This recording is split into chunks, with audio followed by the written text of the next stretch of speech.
This is Reg F. and Howard Raw, Siren Buddha Medicine. Why am I trying to love you?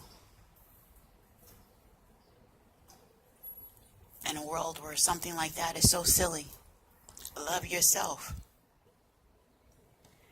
It's because I do love myself. Yes.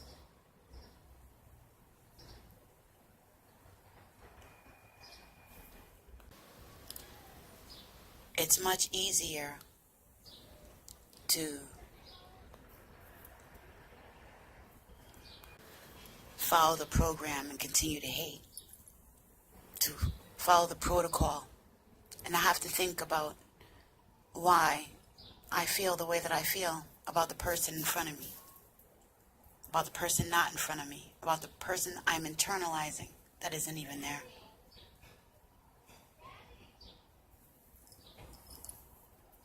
Why is it important that I love my brother or my sister as I love myself? That I can truly say sister or brother?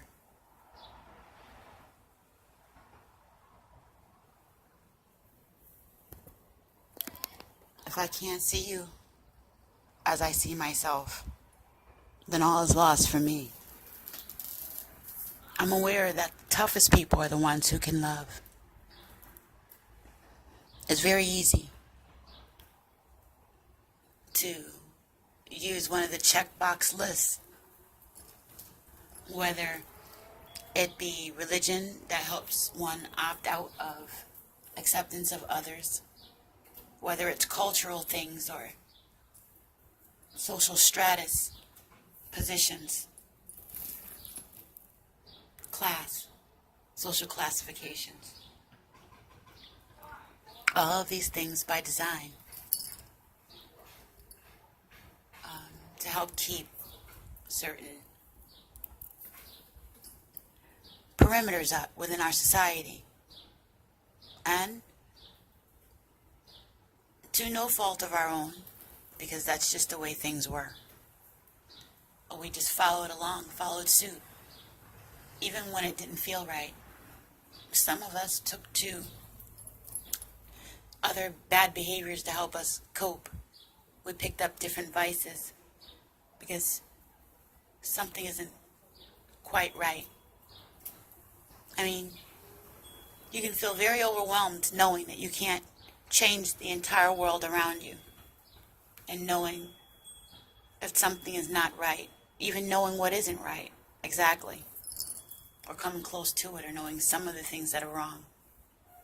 But what makes you love past all those things, past all the human behavior, past all the attitudes and behaviors that we all have? As you get to a certain point in your research and in your introspection, if you've done the mirror visualizations where you've looked into the core of your own soul, if you spent time meditating, breathing, looking at your children if you have them, realizing how you've fallen so short because you can't change anything. Well, that's how I feel.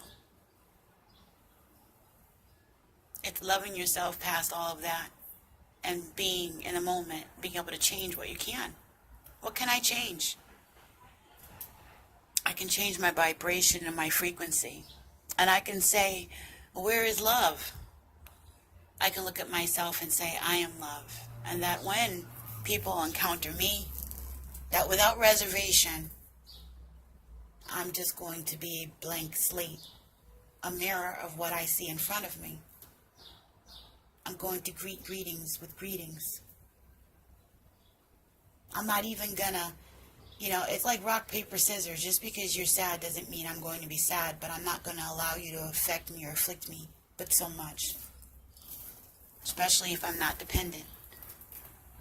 So I'm going to love myself enough not to be afflicted by someone else's attitudes and behaviors.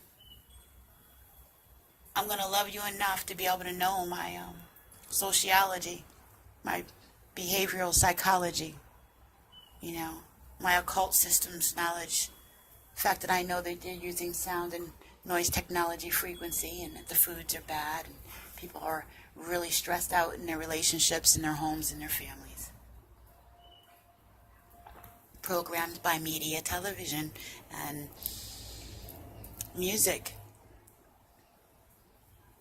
Deprived not only of the essence that the earth, because the soil is depleted of nutrients, you know, but deprived of love and acceptance from human beings. Now, knowing this, saying, I love myself. See, that's how I know I got all screwed up. And I love myself, knowing how I got screwed up, although I cannot change all those things that I aforementioned. I can change the way that I interact with people that have the same kind of afflictions. That's part of loving myself. I'm proud to say that I love you. Much love to you, my sister, my brother. The only odd thing is knowing that other people, most other people, are not internalizing it or interpreting it in the same manner. That kindness in many places of the world is considered weakness, and that's the twist, the twisted, the corrupted data that we've been getting. It's quite the opposite. To dare to be vulnerable, giving, sharing, open, true, non-manipulative, knowing that there is a vast majority of society not doing so, and not internalizing your kindness or what your introspection is, what your perception is not theirs.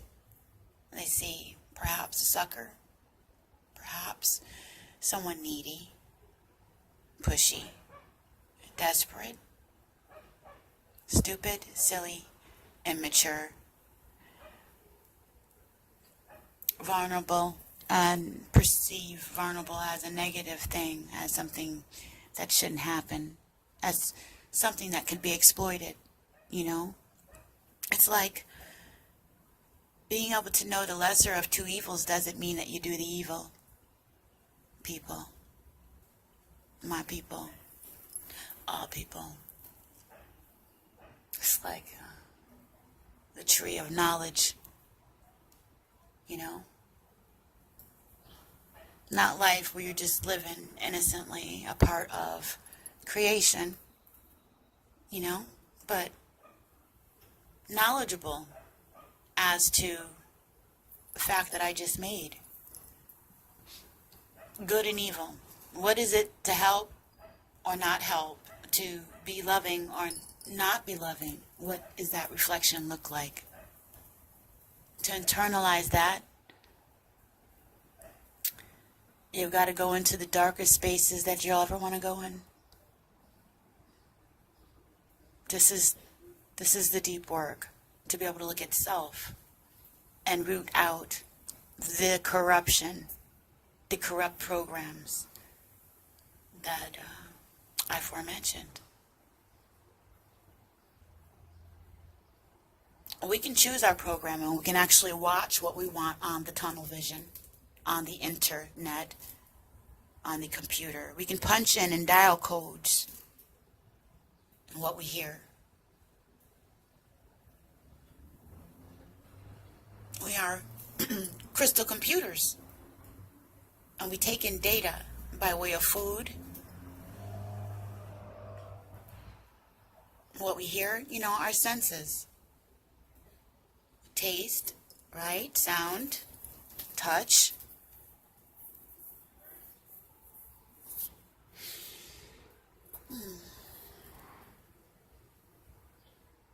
And this is living.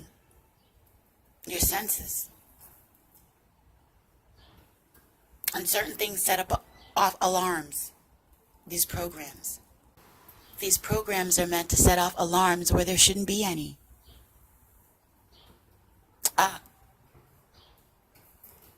But there should, right?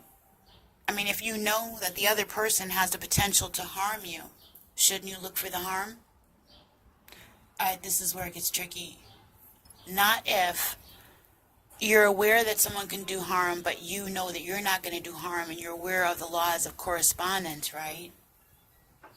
And the laws of attraction, and the law of divine intervention, and if it's a positive thing, you know what I'm saying, that you're doing for other people, this thought of joy, of love, of giving, it can't be depleted if it's a true frequency. So that's where intent comes in. And when people, if people come with their nonsense, with their bull, with their corruption, with their manipulation, we simply don't have to fall for it. And that's when you pull out your bag of goodies, your knowledge, with good intent, with heart, with means of correction, with means of putting up boundaries, with means of loving your neighbor. Not only letting them know that that boundary is there, but you can also educate them without even saying all the stuff that I'm saying. Simply showing them how you would like to be treated and how you would like to treat them. A smile and I'll see you later. Or not. To walk away when you can light it up is also love. To not share these words that you're aware that they're manipulating and lying or scheming or trying to hurt or do damage. That they're trying to play you for a fool or being demeaning even. Sometimes walking away. Seems like they find out later. By your non-interaction. People like that seem to need you to gravitate toward them. They want to deplete you of energy and make you feel smaller or less than somehow, and that's why they do this behavior. They put up these divisions, these behaviors, these social sanctions, things that make you go, ooh, ooh. Things that make you go, ew, that didn't feel so good, you know. I felt isolated or I didn't feel welcome. And that felt strange. You know. Or rude. Or cold. Frigid. You know, rigid. You ever walk into environments like that? Sanctions. Body language, rigid. That also is showing a lack of consideration and love. That's why I'm saying these kind of things. When these kind of things happen and you know yourself and you know the kinds of things, the information I'm saying, you can simply, you have so many choices that the universe gives us, you know. You could choose to give a lesson or not. I mean, it's a canvas. Every situation is an opportunity for not only structuring myself and teaching myself and mirroring myself and seeing myself, seeing the way that I respond to those around me and how I'm feeling. Truly, if I'm doing the work, if you really got to the place where you've internalized and you're being true about loving yourself, then you've been in a place where you felt like you've had your guts ripped out over and over again and had to put them back together and look at yourself and continue without hurting other people. So, they say hurt people, you know. Sick people also hurt people. And I'm not sick, and that's why I can say I love you. If I'm ill in any way, because my intent is to be true and to be connected to the universal tone, that means everything, full elemental zodiac. Full elemental zodiac, like the tree frog. I ain't got no enemies. I see you. I see your sickness. I see interdimensionally. I see how the person who's sick is trapped even more than the ones that they're afflicting, that they're trying to afflict with the sickness, and they just can't stop. And that's also why they are sick. And somewhere along the line, into eternity, into the timelines, into the multi-dimensions, this is known. So there won't be any stopping the medicine. You know, if anything, they'll try to steal the medicine. They won't stop you from getting it. They won't stop you from truly being love.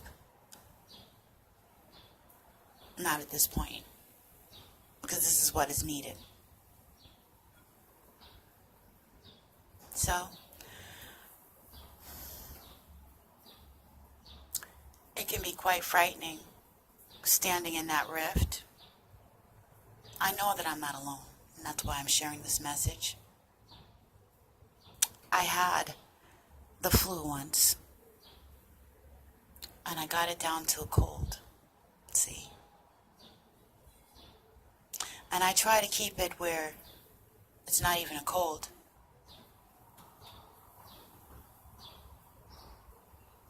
And I do what I can, and I change what I can within my heart and within my life, and accept myself for who and what I am, connected to the universal tones.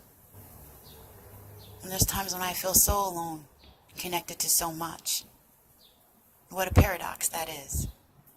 And I'm aware, even in that moment, that I am not the only one that feels that way. Although, there's times when I feel so alone, connected to so much. What a paradox that is. And I'm aware, even in that moment, that I am not the only one that feels that way. Although, this is Red Jeff and Howard. Raw Siren Buddha Medicine, dealing with technical difficulties in life as it happens. Thank you very much for listening. I'm very glad to have you as my subscribers. Much love to you. Siren Buddha Medicine, Red Jeff and Howard, Raw.